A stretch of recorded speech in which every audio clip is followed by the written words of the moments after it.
went to Ithanga Secondary School on the request of the school principal, where we obliged and we went and we talked to the students about their sexual and reproductive health.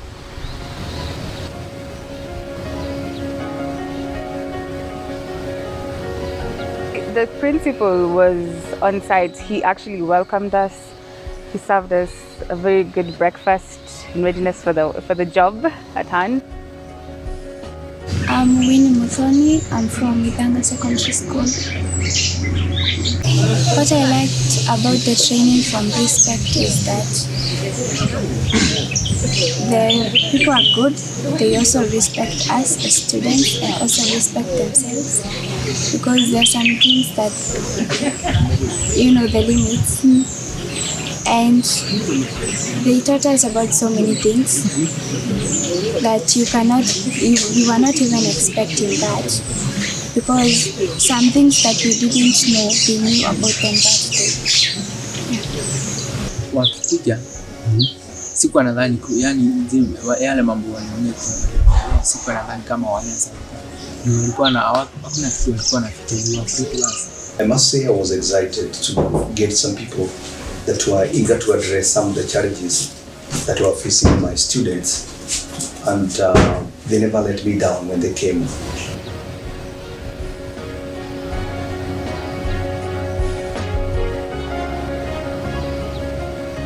I expected them to talk about careers, but later on I found them that they are talking about the social things that affect their needs and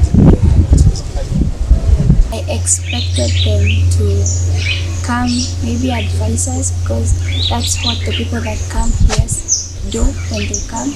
So when they came, that's when I learned that they were going to advise us on how to protect ourselves as young people, as youths, and as students also. And also about our sexual life.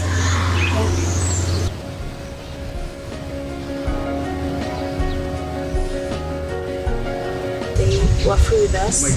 They encouraged us to be free with them also. They understood what we were going through. They tried to teach us and they taught us well. And we learned a lot from them. They helped the Form 2s who are undergoing very many challenges.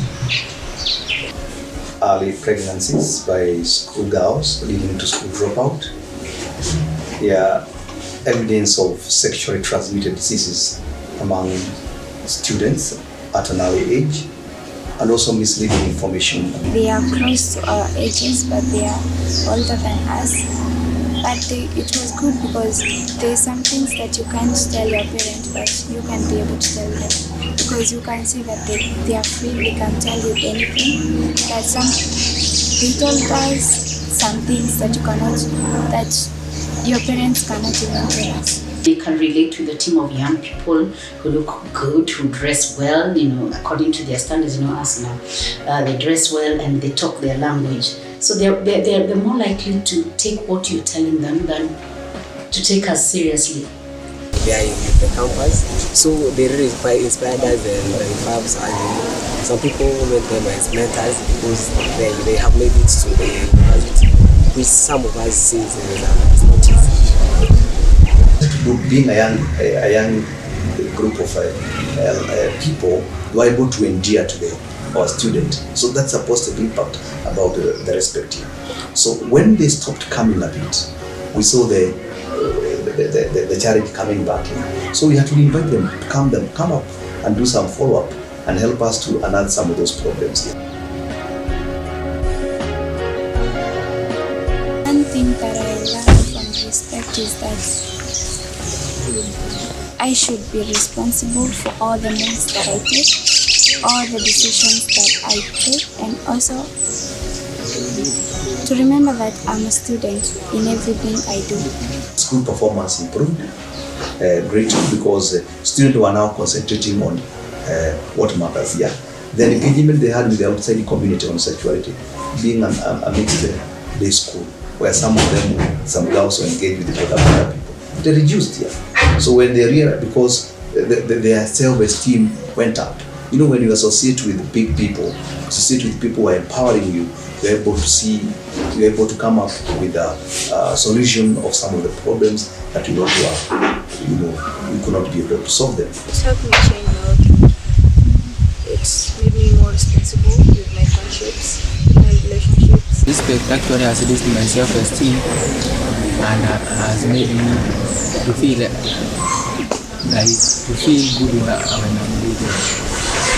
After you people came this year, when you look at the students after the 2 months, you know, the like last year you could see the pregnancies were quite advanced, but this year the girls are even telling me, test us,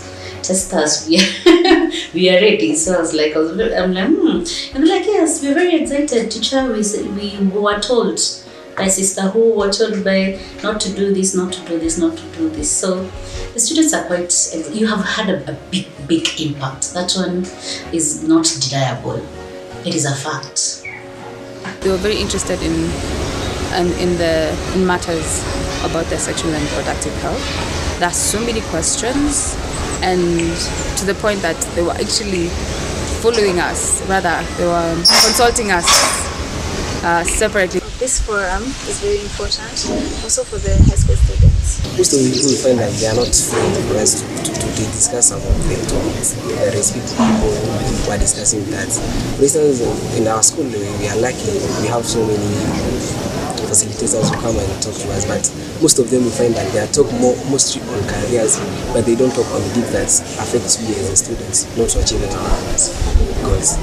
One of the things that they taught us, you can't find another person out there to teach you that, because even your parents are a bit shy to talk about those things to you. Yeah. For instance, for the youth, we find that even if they are taught, if they are not taught in school, they are somewhere else outside there where they are taught some bad things about the context of the sexual world.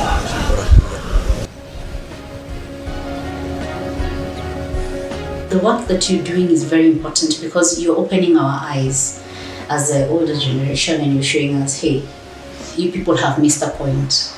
There's something that you're missing that your students are doing. There is something that is not right. Students of this age should not be asking such questions. There's a level of exposure that is dangerous. We do not know about it. When we go to class and we deliver, these are angels. When they go out there, we really know what they're doing. But since your group started coming here, we have learned so much. So you're doing a really important job, and I wish for you to continue and mentor others so that the program does not die, because it's a very, very important program. The best way is to come up with a curriculum that is so balanced that it will enable the learner to understand these are the challenges that you will face when you engage in sexual activities. And at the same time, these are the methods available if you have already gone to that level. But it's not a license to allow you to engage in immorality or in other activities.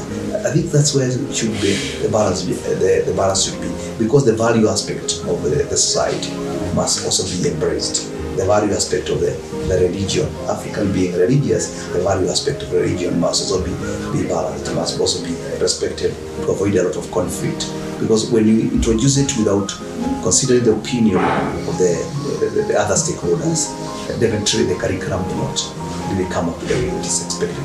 That's my view. That's my feeling. Our education system is centered on results, results. We forget the moral value, the moral aspect of education at the expense of intelligence, education, prosperity.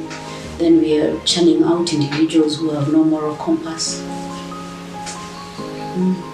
They really made us feel appreciated in the school. The first visit, I think you can still see the breast self-examination charts that you gave us, and we distributed them to the dorm, and they're all over in the girls' dormitories. So there's a girl who, after the examination, after the team had left, she found a lump in her breast, and we were able to move very fast, seek medical help, and the lump was removed, tested. Luckily for us, it was benign.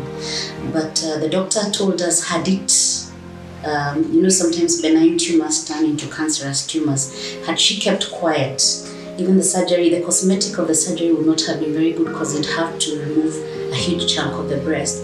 So I'm happy to say the girl went and came back, and she's healthy and she's disease free.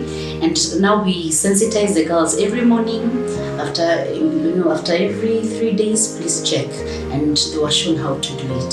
So I'm happy with that. At least we saved the life of one of the girls. I'm very excited about that. I'd like the RESPEKT team to come. I'd like the project to come back again in school. I would like the RESPEKT team to come back because it tends to help us more and more. The more they visit, the more we get to learn more things and experience more new things that we didn't know. RESPEKT should still continue in school. They even come up with clubs that will sustain their programs, or even come up with follow-up programs wherever they go, so that this one can, they can also see the follow-up programs will let the impact of what they are doing. So I'd like the project to come back again, and my calendar is open. Even if you want to come on a Sunday, I will ditch everything and I'll be here for you. Come as many times as possible. You're welcome to Ithanga. Feel free to call us, to visit, come see these children. They love you, they appreciate you. And for all the things that we may not say, we do appreciate the sanitary bins that you brought us, those charts that you have given us, the bracelets, and most important of all, the information. Like I've said, and I'll never stop saying, information is power. And my girls and boys have grown tremendously